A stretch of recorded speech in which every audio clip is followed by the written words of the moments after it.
Good evening, everyone. I'm Ellie Weisenberg-Kelly, Manager of Public Programs and Residencies here at the Pocantico Center, and it's my pleasure to welcome you all to this evening's 2024 Fall Forum, Heroes and Highwaymen, a local perspective on the capture of Major André with Dr. Sara Mascia, Executive Director of the Historical Society of Tarrytown and Sleepy Hollow. The Pocantico Center rests in Lenape-Hoking, unceded land of the native Lenape people. We honor the Lenape, past, present, and future, in gratitude and appreciation for their stewardship of this land for generations. Tonight, using historical images of the capture of Major André and the local militiamen responsible, Dr. Mascia will reflect on why those militiamen have often been overlooked, diminished, or vilified. Dr. Mascia will explore the rise of André's persona in popular culture, as well as the historical importance and consequences of his capture. After her presentation, Dr. Mascia will welcome questions from, I'm sure, this very inquisitive audience. Dr. Mascia's timely presentation provides deeper context to the Treason of the Blackest Dye exhibition out in the Auto Hall. The exhibition will be up through December 11th, and we hope you'll encourage your friends and family to come back and visit.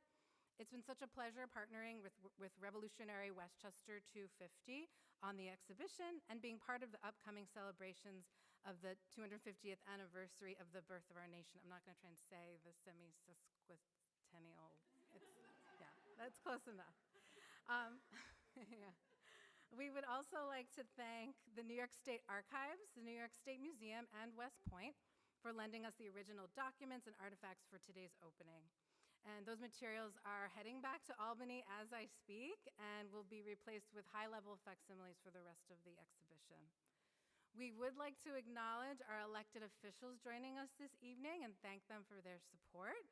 Tarrytown Village Trustee Thomas Mitchell, there you are.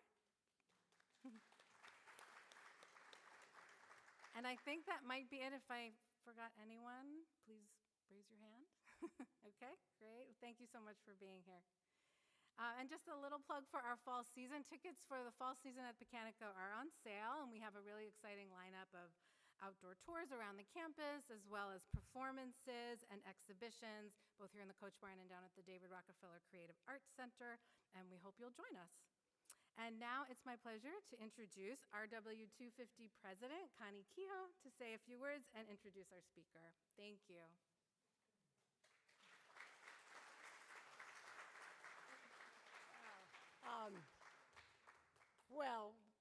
I can't say enough about having a venue here with the Rockefeller brothers, and Ellie Kelly and her team have been the best hosts you could possibly have for a historic exhibit like this. So I'm thanking them again, and we're coming back next year, right? So I'm obviously not Sara Mascia. I'm going to introduce Sara Mascia, but I did just want to, she's recognized the organizations who have lent these documents. And I know you don't even have to be a fanatically enthusiastic history person to get those little goosebumps when you see the real thing. And they've been here, and you are the group that sees the real thing. So kudos to you for getting here on the first day of this. Actually, we spoke this afternoon to people who were here, the press. Look for Channel 12 News tonight. But what I said then kind of just blurted out that this is the launch. This is really the launch of the 250th anniversary here in Westchester, because it's a very short time till 2026, and that is the big year. And Revolutionary Westchester has been honored to help with Westchester County's effort to say, hey, you don't have to go just to Boston, that's nice. You can go to Yorktown, Virginia, that's nice. You can go to Philadelphia. But there is so much history here. So this is a reason for you all to spread the word. When you take this, there's so much great research. I know our Char Weigel is now helping dismantle those, but we thank our team. We thank all those lenders. But on the back of this, if you don't already know Revolutionary Westchester. We have a little QR code to find us. And then below that, this is an audio tour that's just being launched that has 11 sites in Westchester. So we did the background and we colluded, good word for tonight, we colluded with Travel Stories GPS, and that's the platform. So I hope you will spread the word about this wonderful time. But you are really here to hear Sara, not me. So my friend, she is such a local resource to many people in Tarrytown. If you have ever been on Grove Street and gone in there are just amazing things for a local historical society. But officially, Dr. Sara Mascia completed her PhD in historical archaeology, and she's always so busy with this, with a secondary area of historic preservation from Boston University. She is vice president of the Cultural Resource Management firm, Historical Perspectives, Inc., and an assistant professor at SUNY Westchester Community College. She is, of course, as I know her initially, the executive director of the Historical Society, serving Sleepy Hollow and Tarrytown, and the village of Tarrytown's historian, and the author of numerous publications and presentations. So thank you, Sara, for doing this tonight, and Sara, take it away.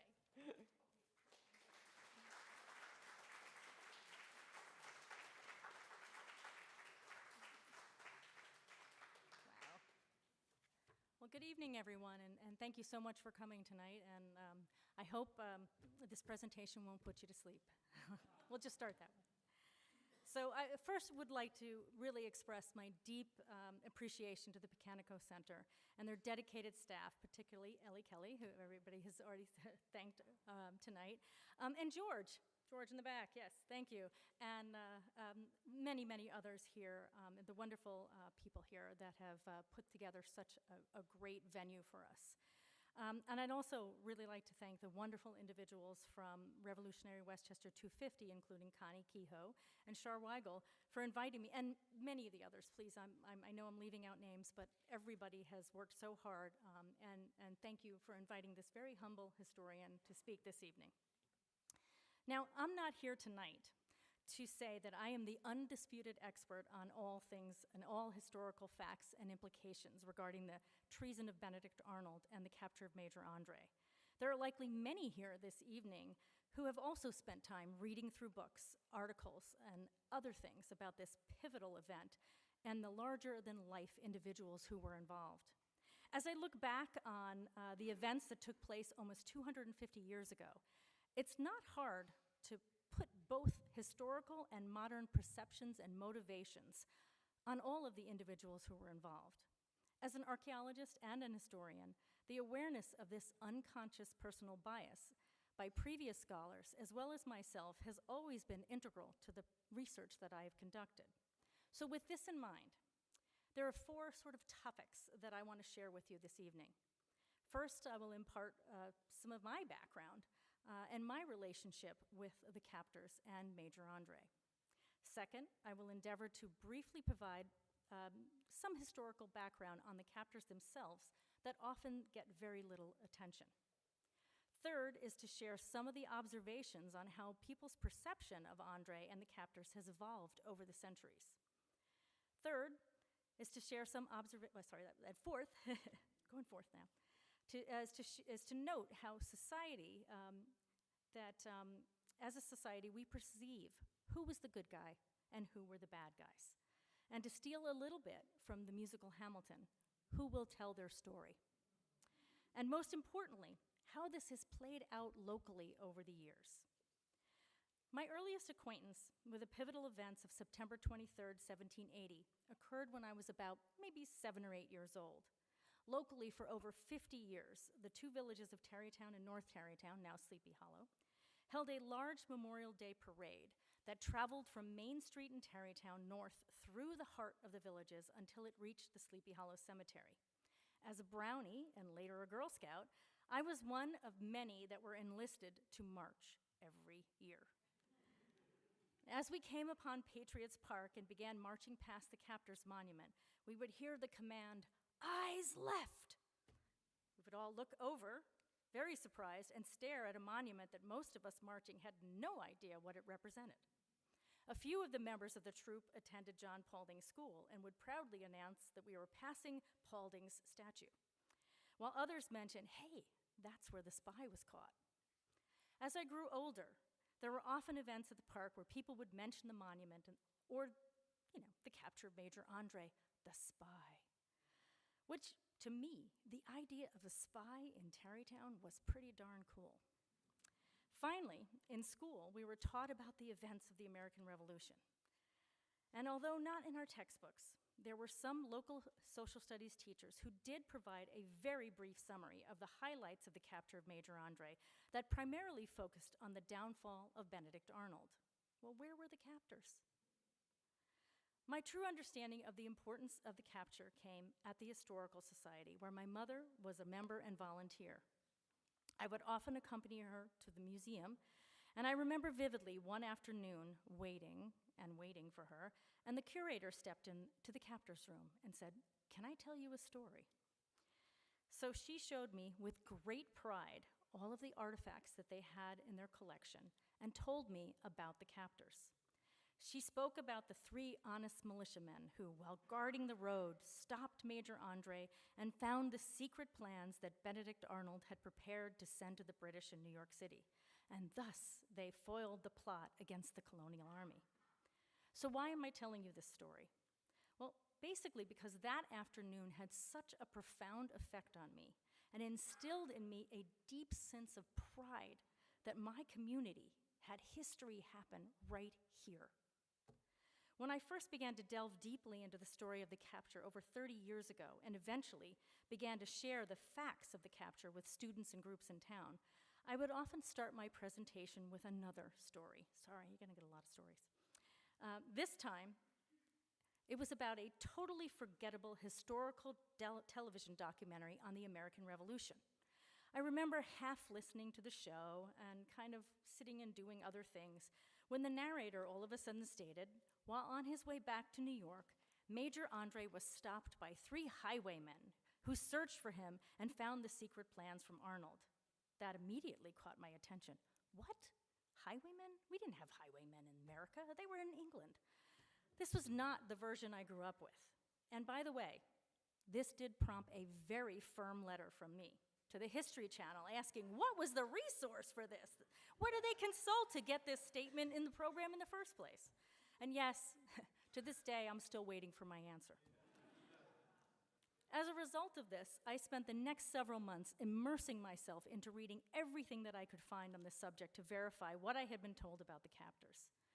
Well, while I know that there were other members of the local militia party who participated in the guarding of the roads that day, and there were, in 1780, who each one of them deserve a presentation to the public on their own merits in history. However, unfortunately, this evening, for the purposes of my reflections tonight, I will concentrate on the 3 who directly participated in the capture of Major André. That is David Williams, Isaac Van Wart, and John Paulding.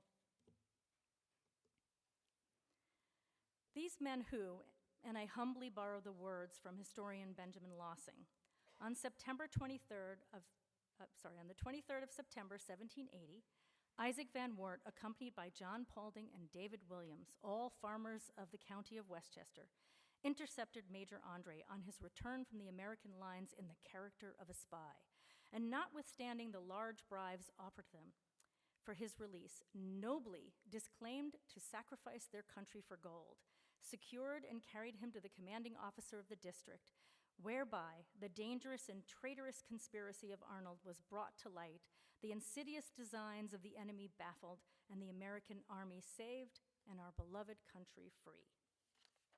Well, David Williams was born in 1755 on Phillipsburg Manor in the Sawmill River Valley.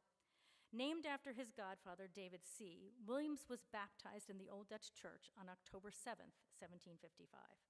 His parents, Father Arthur and Mother Phoebe, were tenant farmers on the manor. In 1775, David Williams enlisted in the 4th Regiment of the Line of Westchester County Volunteers under the command of Colonel James Holmes. His regiment embarked on a ship from Tarrytown in May, and under the larger command of General Richard Montgomery, they took part in the siege of St. John's and later captured Montreal. Williams was close to the end of his 6-month enlistment when General Montgomery pushed them on to Quebec, where in a December snowstorm, his regiment fought with fervor and valiance until their leader fell. After Montgomery's death, many of his troops, including Williams, dispersed and made their way home as their enlistments had ended, which was a big problem with the American Revolution because they only had short enlistments. Beginning in the spring of 1776, David Williams began serving several different enlistments in the New York militia and spent much of his time over the next 4 years guarding the roads, which had become extremely dangerous for the local residents. Westchester during the war was an uncertain place where both Tory and Patriot sympathizers resided. As the conflict raged on, so many of those who supported the British moved to the city, calling themselves refugees. Some of the refugees banded together a group of light infantry who, along with the British cavalry, led frequent raids into Westchester and stole cattle to sell. Known as the cowboys, they would also take many valuables that they could find for themselves. Perhaps these raids were conducted out of revenge for the loss of property, or perhaps these raids became their only source of income. Local farmers also were victimized by other outlaw bands called skinners, so named because they skinned people, which was the slang term for robbery. Most skinners claimed to be patriots, but were often seen robbing anybody on the roads. The history of the cowboys and skinners has been debated by many historians and scholars since the American Revolution and will likely be debated for years to come, and it's not the topic tonight. In his biography, Williams told several stories of his encounters while guarding the roads, the earliest being in the spring of 1778 when he was with his cousin, William Van Wart, who was 16 at the time. The two saw several Tories on the road, and Williams, hiding behind the trees, pretended that he was part of a larger regiment when he called out, "Men, make ready!" According to Williams, the Tories from Delancey Corps stopped immediately, and he called out to them to please ground their arms. When they set their guns down, William and the 16-year-old were able to secure them and march them to their quarters. The following year, in December of 1799, when he was under the command of Captain Daniel Williams, the militia rode to Morrisania, where they swept the area and retrieved $5,000 worth of property to return back to Westchester residents. William also returned with frozen feet, and he recuperated at the Van Wart home until the summer of 1780, when he was guarding the road again with his cousin in Tarrytown. At that time, they came upon a small group of refugees who were driving 10 head of cattle to New York. He reported after stopping them and examining them, they were able to restore the cattle to their rightful owners. In his later testimony regarding the capture of André, which I have summarized here, Williams stated that on September 22nd, 1780, just after lunch, I was standing by the door with Mr. Benedict's daughter when I saw 6 men coming. "Boys," said I, "where are you going?" They answered, "We're going to Tarrytown." I then said, "If you will wait, I will get my gun and I will go with you."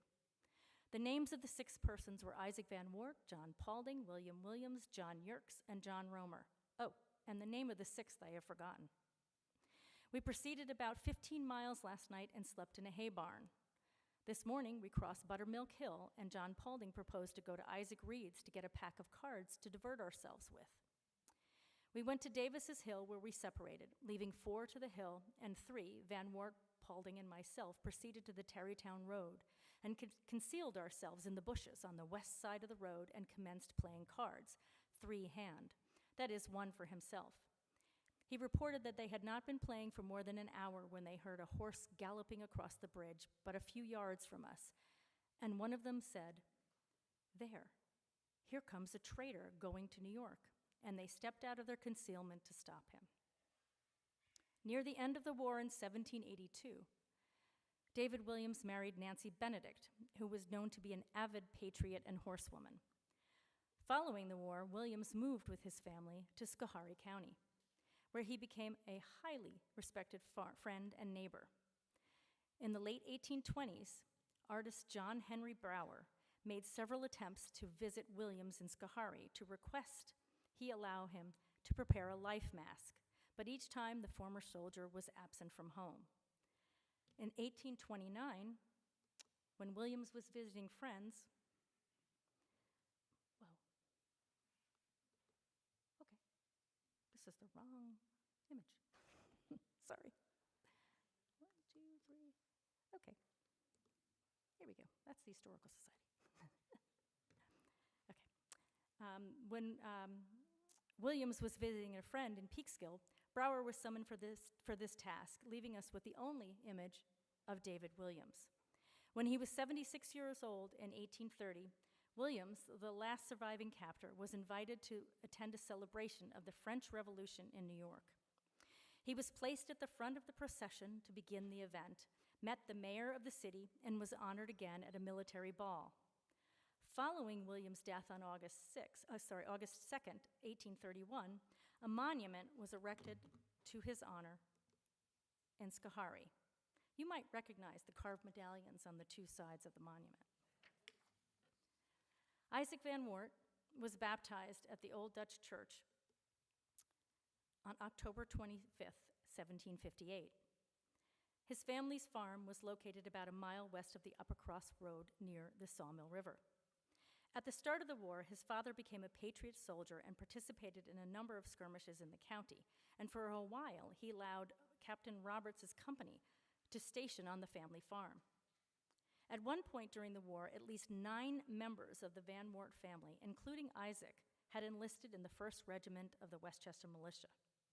The youngest of the 3 captors, Isaac married Rachel Storm in 1778 in the Old Dutch Church. In the middle of September 1780, when a division of the American Army commanded by Colonel Jameson was at North Castle, Isaac joined a scouting party to watch the roads, as many neighbors had observed cowboys and refugees pass along the roads with cattle, horses, and sheep. At the time, at the encampment in Newcastle, Isaac reported that John Paulding came to him saying, "Isaac, have you any objection to going with me on to scout below?" As he had none, they started south, and in the afternoon, they soon met his cousin, David Williams, and persuaded him to accompany him. He reported that on September 23rd, after spending the night sleeping on hay, they crossed the fields to the North River Post Road, where they came upon Widow Reed's house and got some milk and a pack of playing cards. At 9, they reached the field beside the road on the property of Mr. Wildy, 3/4 of a mile from the center of Tarrytown. He reported that just prior to the capture, Paulding took out the cards and said, "Boys, we will draw cuts. 2 can play while the 3rd stands sentry."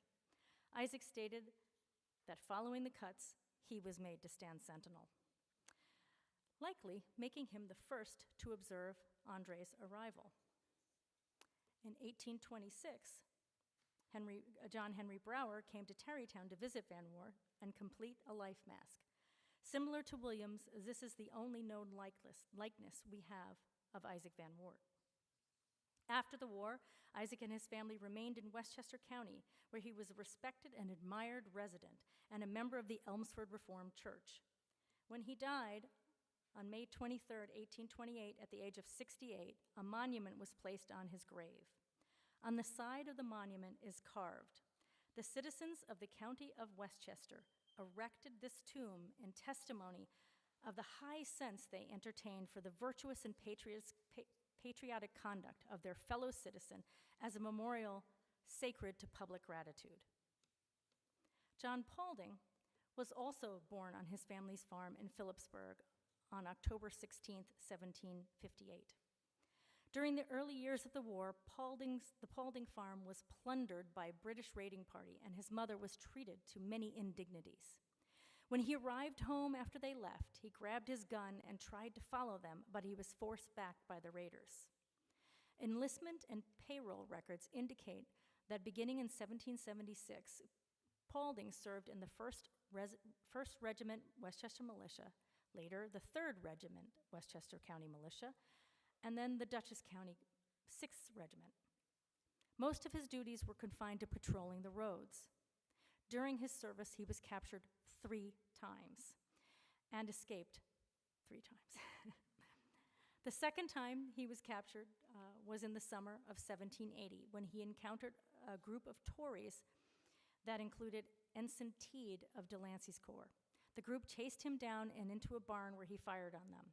He was eventually captured and brought to the Sugar House prison. Captain Henry Chichester later wrote of his escape from the prison, stating, "John Paulding was a prisoner at the Sugar House in 1780 and made his escape in the middle of the day by jumping on a pile of boards from a window." General Pierre Van Cortlandt further elaborated on this escape by stating that he went to a livery stable on Chatterton Street. It was there that he received a Hessian coat to wear, and then he boarded a boat at the North River and escaped to the Jerseys. This was 4 days before the capture of Major André. Historians have often pointed out that Paulding was fairly well educated and could read and write well. Their testimonies about the capture, in their testimonies about the capture, both Williams and Van Wart identify Paulding as a leader for the group who gathered them together to guard the roads. From Williams' verified account of the capture, he states that once they had stopped André, my comrades appointed me to search him. Commencing with his hat, I searched his person effectually, but found nothing until I pulled off his boot, when we discovered that something was hidden in his stocking. On reading the papers, one of my companions said, "He is a spy." He offered us his gold watch, horse, saddle, bridle, and 100 guineas if we would let him go. We told him no, not unless he would inform us where he got the papers. He then said, "Gentlemen, I will give you 10,000 guineas and as much dry goods as you will ask." We replied, "Not if you would give us 10,000 guineas should you stir a step." Subsequent retellings of the capture credit Paulding with identifying André as the spy and refusing to take his bribe, which made him the most well-known of the 3 captors and something of a local celebrity. He is the only one of the captors that has multiple likenesses made of him during his lifetime. The war continued, and in April 1781, Paulding married Sara Teed. The final time that he was captured occurred just before the end of the war. Enemy forces surrounded Paulding, and his leg was pierced by a bayonet, leaving him in a British hospital. He was attempting to escape when the war ended. This was a significant injury that would cause problems for him the rest of his life. Following the war, Paulding remained in Westchester County, and after Sarah's death in 1789, he married 2 more times, to Esther Ward, and following her death, to Hester Denicky. In 1817, John Paulding met at the home of Brower in New York City, where the mold for his mask was taken. The final life mask was actually made in 1821 from his earlier mold. Paulding died the following year after meeting Brower on February 18, 1818, somewhat impoverished, and was buried in the cemetery of St. Peter's Episcopal Church in Van Cortlandville. In 1826, a select committee from New York City voted to erect the monument in his honor that now stands above his grave. In 1880, 100 years after the capture, the original 1853 Captors Monument in Tarrytown was enhanced with the placement of a statue of John Paulding atop the original. Each of these captors were young men who had lived through not only the buildup of the war, but 7 years of skirmishes and deprivations during the war for people living in Westchester between the British and American forces. Following the capture, a commendation by George Washington was issued, and Congress gave the captors a reward of 500 pounds and a Fidelity Medal, we all saw this evening, and a life pension of $200 annually. The state of New York also rewarded the captors by giving them parcels of confiscated land. There are no contemporary accounts of the capture of Major André that describe the men as thieves or skinners. In fact, the 3 most important descriptions of these men came from General Washington, Alexander Hamilton, and Major André himself. In his initial report to Congress, Washington identified them as members of the militia. Hamilton also characterized them as militia in his correspondence, And finally, most importantly, in a letter sent to George Washington, André described them as volunteers. When I began to work at the Historical Society, I would meet scholars and historians who came to conduct research in our library and visit the captors room. But I have noticed over the years, a large number of individuals had overwhelming admiration and sympathy for André, and in numerous cases, a little bit of disdain for the captors. That is not to say that everybody who walked through the door felt this way, but I have noticed an increase in the number of researchers and individuals with definite preconceived notions. I also found that whenever I spoke about the captors in some cases, it became a defense of the actions of the captors, as if I had to prove that they were legitimate. How did this happen? In recent years, several individuals have examined how popular culture has influenced the public perception of the capture of André. A few among them are Larry Reynolds, Robert Cray, Victor DeSanto, Andy Trees, and Harold Drimmer. These historians found that much of the public's future opinions about André stem from the time period when André, immediately following his capture, when he was incarcerated in Tapan. It was during that time that André performed the role of the sentimental hero of romance and orchestrated his final days with consummate skill. While researching the events that took place after André was detained and imprisoned, it is clear that he realized that he was doomed, and therefore set about to charm his jailers and perhaps play on their sympathy as much as possible. He frequently referred to himself as a man of honor and expressed great concern regarding ensuring that he would be able to get clothes that benefited his station in life, that is, his uniform, giving him a place. During the last days of André's life, he performed the role of the sentimental gentleman hero to perfection. The officers who guarded him, including the influential Major Talmadge and a young Alexander Hamilton, were impressed with his manners, and André played upon their sympathies. Talmadge wrote, "Poor André, who has been under my charge almost ever since he was taken, has yesterday had his trial. And though his sentence is not known, a disgraceful death is no doubt allotted to him. By heavens, Colonel Webb, I have never saw a man whose fate I foresaw, whom I so sincerely pitied. He is a young fellow of the greatest accomplishments, and was the prime minister of Sir Henry on all occasions. He has unbosomed his heart to me so fully, and indeed let me know almost every motive of his action since he came out on this late mission, and he has endeared me to him exceedingly. Unfortunate man. He will probably suffer death tomorrow, and though he knows his fate, seems to be as cheerful as though he were going to an assembly. I am sure he will go to the gallows less fearful for his fate, and with less concern than I shall behold this tragedy. Had he been tried by a court of ladies, he is so genteel, handsome, and polite a young gentleman that I am confident they would have acquitted him." Perhaps André's experience as a playwright and actor during his time in Philadelphia earlier in the war enabled him to play the part of the tragic hero. Being well aware of the tactical errors and mistakes that he made, changing out of his uniform, carrying incriminating documents, choosing to follow the river road, and after seeing Paulding's Hessian coat, speaking too quickly to the captors about his identity. As it became clearer to him that there was little hope for him to be spared, he became focused on what his legacy will be. His letters to Washington and Sir Henry Clinton appear to be a way for him to alter the disastrous mistakes that he made leading up to his capture by focusing instead on his honor and courage. These letters further imply that he was concerned as to his role in history and how others would perceive his actions. The form of his death also took on great importance to him, as he wanted to be shot as a soldier and not hung as a spy. At the end of his life, on the way to the gallows, he bowed to all of the officers he recognized, particularly Major Talmadge, and stated, "I pray you bear witness that I meet my fate like a brave man," very much wanting them to bear witness to his heroism and sympathize with his plight.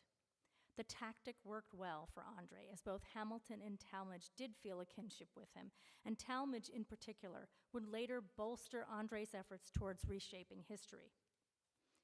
The self-portrait André completed prior to his execution presents him as an attractive and thoughtful gentleman. This image inspired a legion of writers and artists to portray him as a sympathetic character. Following the end of the American Revolution, poet and journalist Philip Freneau was the first to begin to write a play about the capture of where André was the hero, and Sir Henry Clinton and Benedict Arnold were characterized as the anti-heroes of the story. The captors were not named. Instead, they were described as a group of armed peasants. Although his play, titled The Spy, was never produced, the stage was set for others to follow. English poet Anna Seward further encouraged the sentimental characterization of André in her very popular monody, where she fashions George Washington into the role of villain, the cool, determined murderer of the brave. In 1798, when William Dunlap's play, André, debuted, the role of André as a man of honor that was cruelly abandoned to his fate was presented to the public.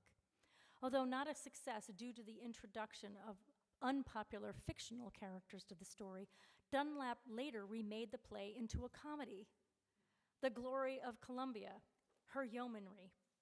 And in 1803, it was introduced into the play the character of John Paulding, and having the captors in a fictional ending with them celebrating at the Battle of Yorktown. The play was produced on and off in theaters for more than 5 decades. The popularity of the captors remained high during the first decade of the 19th century. Several artist depictions of the capture were created and printed in numerous books and journals. Although not as early as the illustration from 1800, Life of Washington by Weems, that is in the exhibit. Another early image on the left, is an 1812 woodcut by Freeman that was mass-produced for years. Both Weems and Freeman's images influenced numerous other depictions. The full impact of André's transformation of himself from inept spy to hero during the last years of his life came to bear in 1817. That year, John Paulding petitioned for an increase to his pension, initiating a response that has continued to place the captors' incorruptibility into question. After Paulding made the request, Benjamin Talmadge, now a very wealthy congressman, stated that the captors were of that class of people who passed between both armies, engaged in plundering, and that they had received more reward than they deserved. He was supported by 2 other former officers, Joshua King and Samuel Bowman. When Talmadge had had custody of André during his trial and afterward, the 2 officers had actually met with André and Talmadge. The political motivations for Talmadge were obvious, and Paulding's request was denied. In addition, Talmadge's comment regarding the class of the captors implied that they were of a different class than himself and André, clearly an effort to point out the lower economic and social status of the captors as poor farmers and not gentlemen. The captors defended themselves through oral testimony, and Judge Egbert Benson published The Vindication of the Captors of Major André. Although vindicated, the damage was done. In 1820, even Washington Irving's, in the 2nd volume of the sketchbook of Geoffrey Crayon, when it was published, in one of his short stories titled The Legend of Sleepy Hollow. Perhaps you may have heard of it? Irving mentions Major André in a sympathetic manner when describing the tree along the road. He wrote, "It was connected to the tragical story of the unfortunate André, who had been taken prisoner hard by, and was universally known by the name of Major André's tree." Well, this is an interesting bit of history, as it may indicate the practice of the local people for naming things after this important event. In 1821, the remains of André were exhumed and brought back with much fanfare to England, where they were entombed in Westminster Abbey, and a monument was placed near the site where he was originally buried in Tapan. Over the next 3 decades, artistic impressions of the capture were still being produced for books and newspapers. Today, there are over 50 images in the archives of the Historical Society serving Sleepy Hollow and Tarrytown.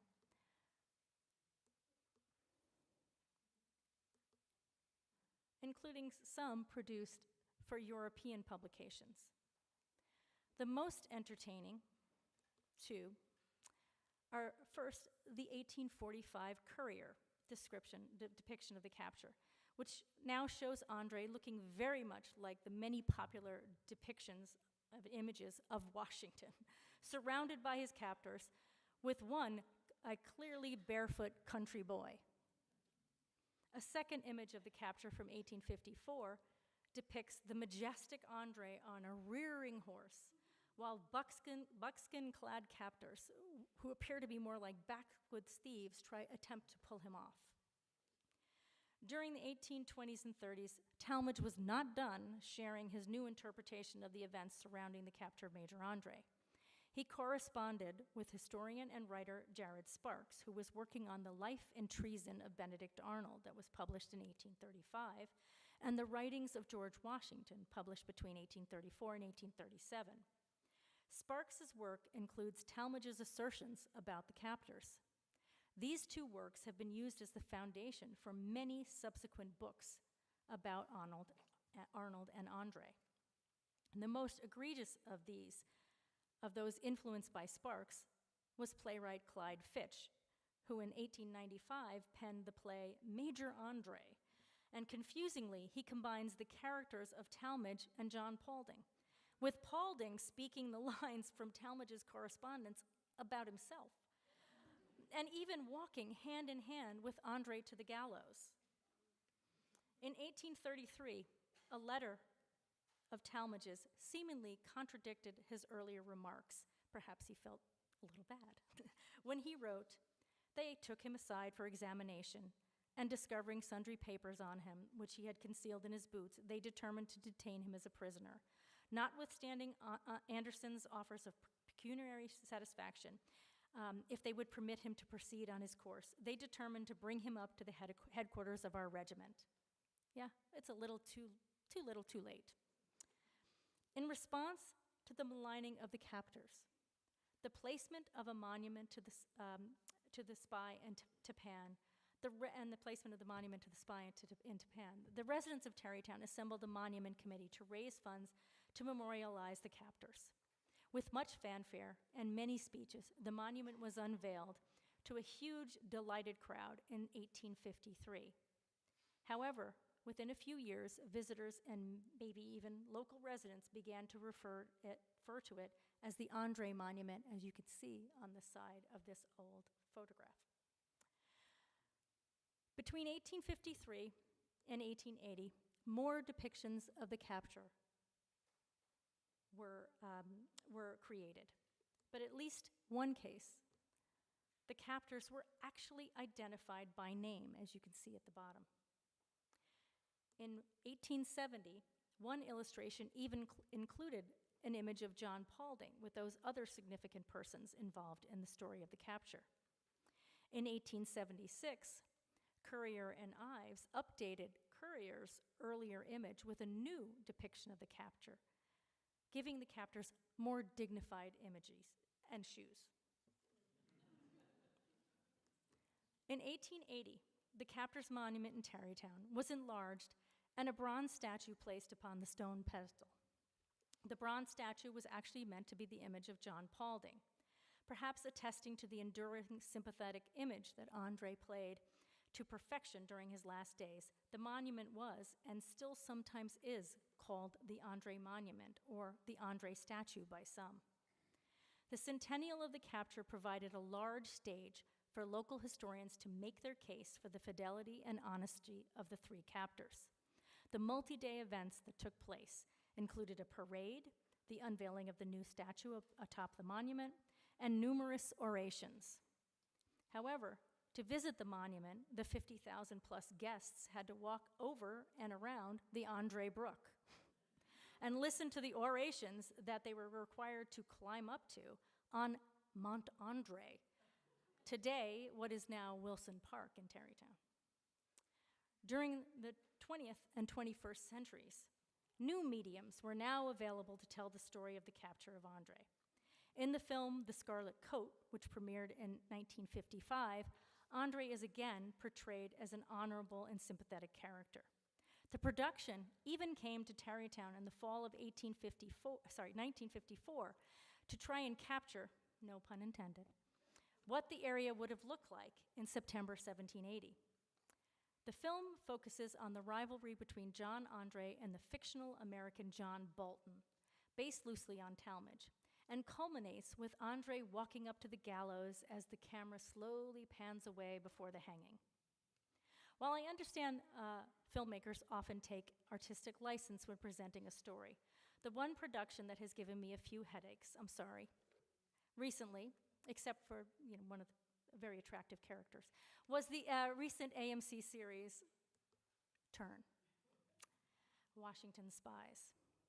While the production was very entertaining, the number of historical inaccuracies makes it a bit more problematic. Although it makes for better drama, I did have to make myself stop yelling at the television while watching it. Here are a select few of the fabrications. André was meeting with Arnold, not to discuss the information that he could share and get, but to negotiate a trade for Arnold's wife, Peggy Shippen. It was a love story, after all, wasn't it?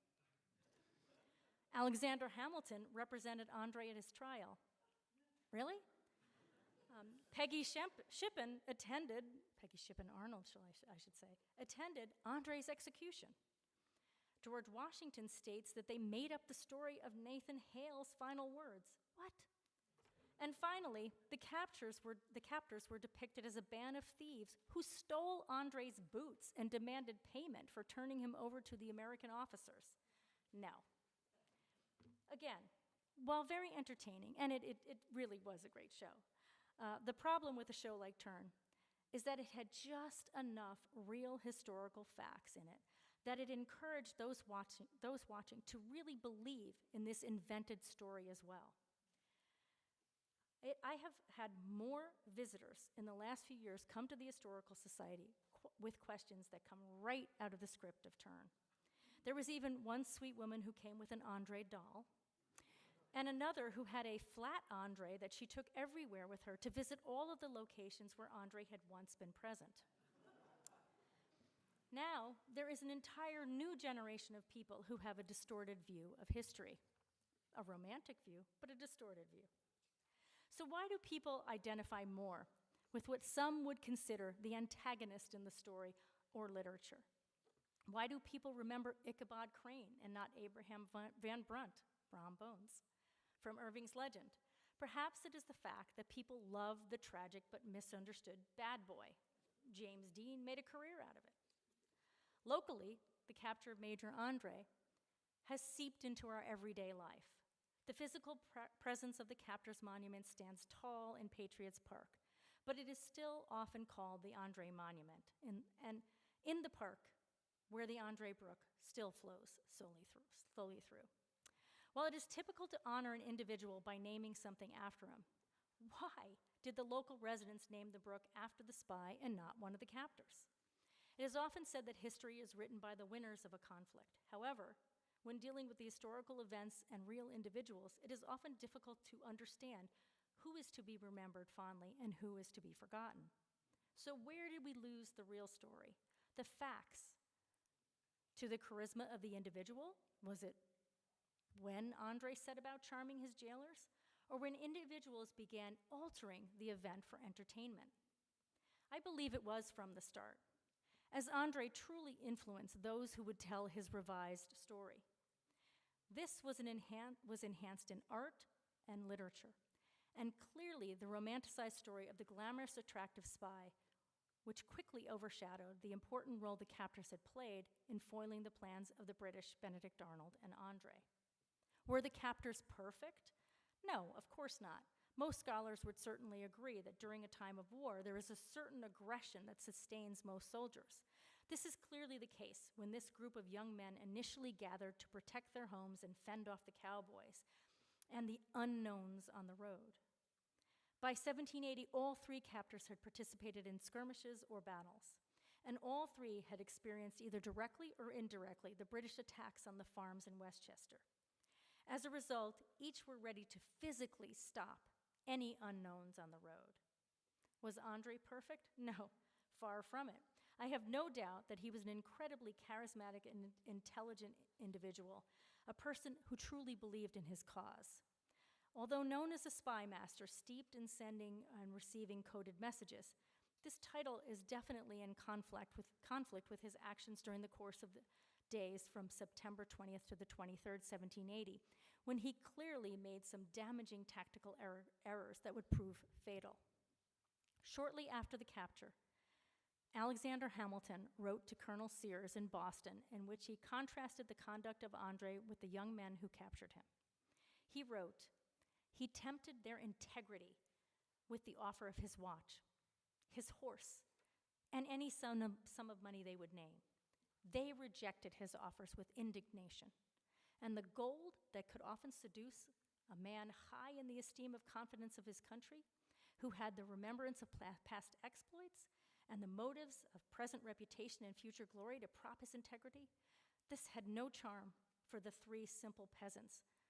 Leaning on their own virtue and sense of duty, posterity will repeat with reverence the names of Van Wart, Paulding, and Williams."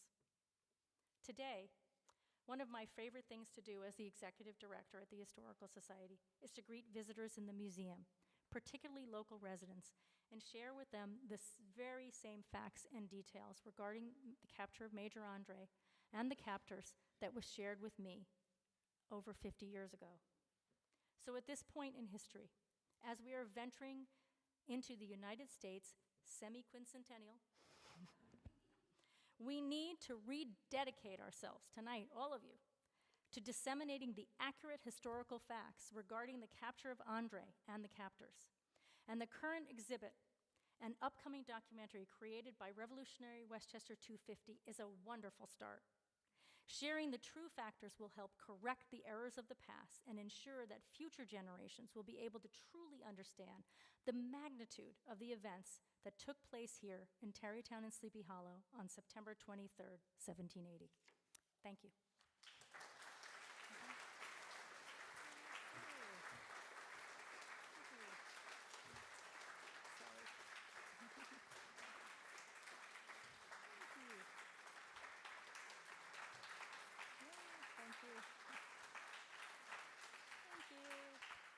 And by the way, this is my favorite image, and that's why you kept seeing it over and over and over. It's the power of suggestion.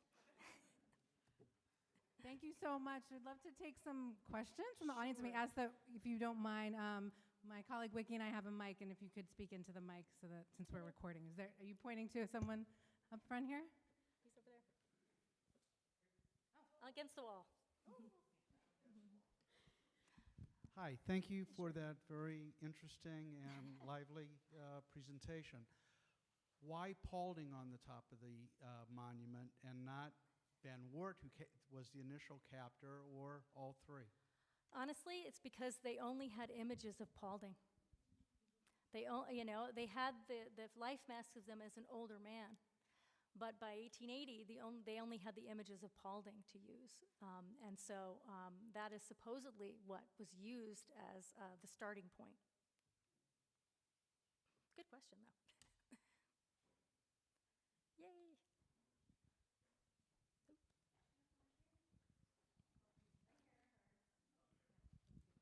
Yes, thank you very much for your wonderful lecture. Thank you.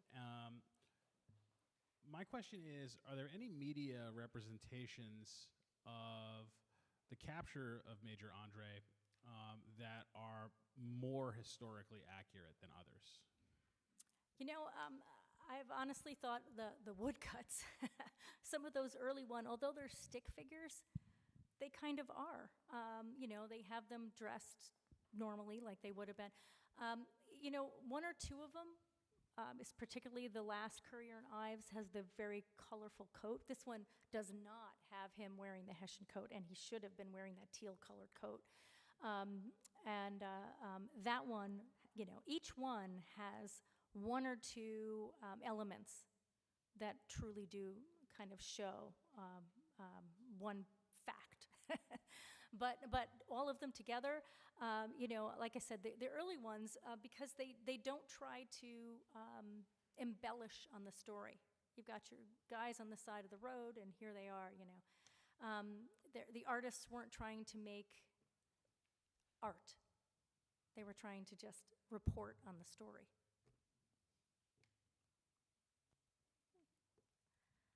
Hi. Nice. I grew up in Japan, Hey, there you go. and a lot took place in Japan with the end of Andre's life, and I never knew that until I moved to Sleepy Hollow that Andre was captured here. So it was it was a bookend event of my life because I was always into the whole story. But he was captured here, and I know Washington had a camp there for a while. Yes. So I know the whole trial and the imprisonment and the hanging took place over there. Why didn't it all happen here? Is it because Washington happened to have been there? Yeah, actually it was very interesting because it was one of those things that, like Washington slept here, Andre stayed, went all over. Right after he was captured, they had him all over the county, and then they brought him to the headquarters across the river. It seemed to be a more appropriate place for them to actually, imprison him in the 76 house and then eventually have the trial. Yeah, and then they actually brought in officers to be his judge and jury, so to speak. Yeah.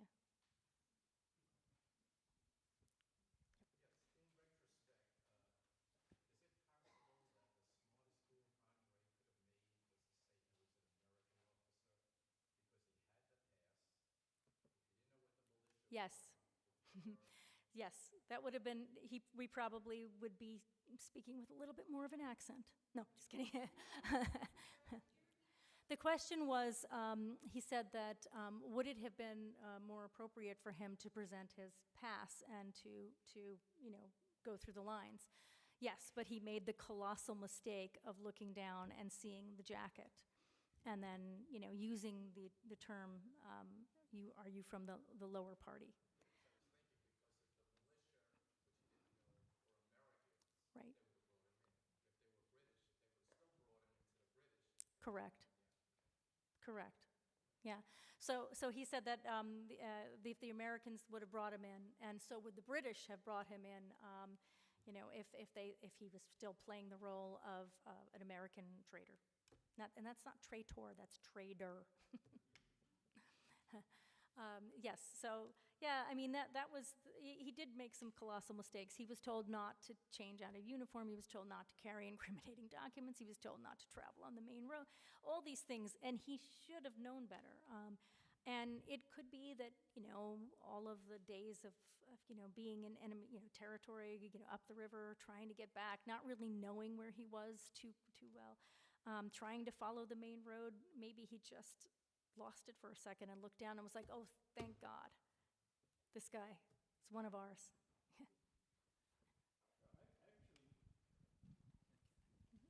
When you say that Andre had been a spy master, it's one thing to be running agents. It is quite another to actually be conducting espionage yourself. Had Andre had much experience of actually being behind enemy lines, or had he been sitting in Philadelphia or New York and simply setting out his instructions and sending his coded letters? Not really. He had sort of traveled in the sphere around things, prior to actually being given the promotion to work with Sir Henry Clinton, work with General Clinton, he, as his adjutant general, he really didn't have too much experience with that. He wrote plays. Well, he was a very accomplished sort of Renaissance man, but would I say that he was trained in any kind of espionage or spy work? No.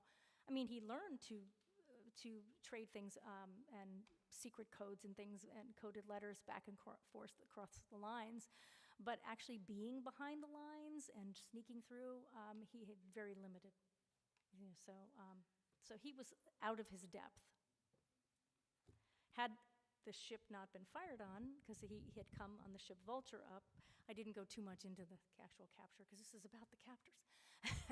But had that, had he hopped back on the ship, it would have been no story, It would have been very different. As had if the captors been really highwaymen. We may never be talking about this right now, because he would have totally disappeared, maybe. Yeah. Sorry. Please forgive me. I'm going to direct my question to the show turn, as you mentioned. That's okay. Please do. I watched the show when it came out, and I recently rewatched it with my wife, who'd never seen it. Now, she wasn't and really isn't all that interested in history, but loved the show. So, do you think there's value in these shows that take a kind of dramatic license, whether that be Turn or Hamilton, to bring a new generation of people into being interested in the topic, even if it isn't as historically accurate as we'd all prefer? I do.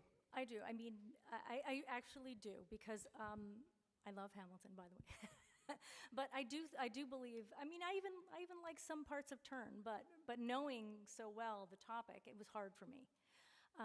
However, it does bring a whole bunch of new people to the topic, to start to learn. But the problem is when they stop after that and they don't take that next step to see, is this the truth, or is that just a romantic story? I don't mind throwing romance into it, because I mean, there may have been romance around there. There was a lot of people who do talk about Peggy Shippen and Andre, as well as Andre with other people who I won't go into, but it does add some spice to it, which draws the interest of somebody who is only moderately interested in history. Just don't take that next step of making up more things just for shock value or something like that. I mean, the whole story about Nathan Hale. Nathan Hale's, was one of the reasons the execution of Nathan Hale was probably one of the reasons why they were pretty ruthless about the execution of Andre. To say that, oh, well, we just made that up, kind of, made me step back and say no. And to have Washington say that on the show was kind of a little bit off-centering for me. So, I mean, yes, you can do it. You can make it entertaining, but just don't take that extra step and add in something just for shock value. Yeah. Mm-hmm. Is there a question on the other side? No? Okay. Yeah. Anyone else? Yeah. No?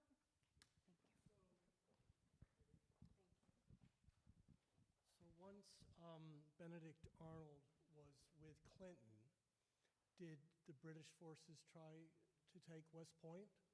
With all the information they had directly from Benedict Arnold, it would No. seem... No? No. Actually, Arnold actually did a lot more damage up in Connecticut, his home state, and pretty ferociously attacked up there. And there are places near Fort Groton and other places where they spit on the ground when you mention Arnold's name up there, because he was, he was a very good soldier, and he had some good tactics that he used. But they didn't really. They thought about it, I'm sure, but I know of no major. Do you know of any? I know of no major, no pun intended, attempts to come up the river to win. There was just too much going on, and of course everything had changed as soon as they figured out, all that great information on those papers that you saw tonight totally changed. But read about him.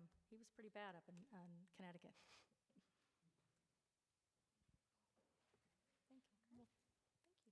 Thank you. Thank everyone. you, Dr. Mascia. Thank you, everyone. Thank you. Thank you.